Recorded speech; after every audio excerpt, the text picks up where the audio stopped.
With more on other news from the Capitol this week, we are joined by eCapitol News Director Sean Ashley, and the number of paroles were up 41%. That's a lot. What's going on? Well, there are a number of things at play. First of all, criminal justice reform, of course, which has changed some of the punishments for moving certain crimes from felonies to misdemeanors. And you have individuals who were convicted of those crimes who are applying for parole and getting it. The other thing that I think is a factor is a change in the parole board itself.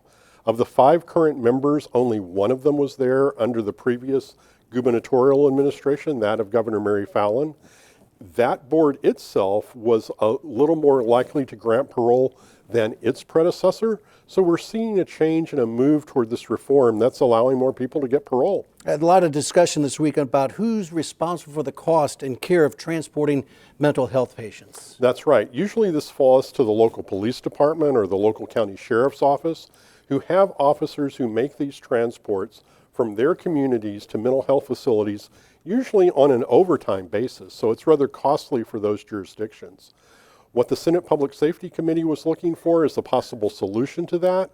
Could it be done at the state level, or could some other effort be made locally to help reduce those costs for the local agencies? Governor Stitt naming Gary Cox as the new Commissioner of Health. Tell us a little bit more about him. Yes, Gary Cox comes from the Oklahoma City County Health Department, so he already has experience running a rather large health organization.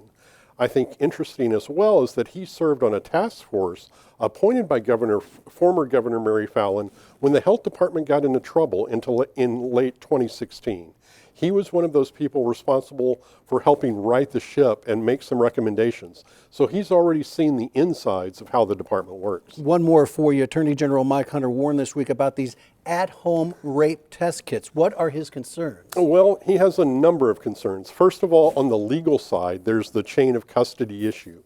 You're talking about collecting information or evidence that could be used in a court of law, but not following normal criminal process procedures.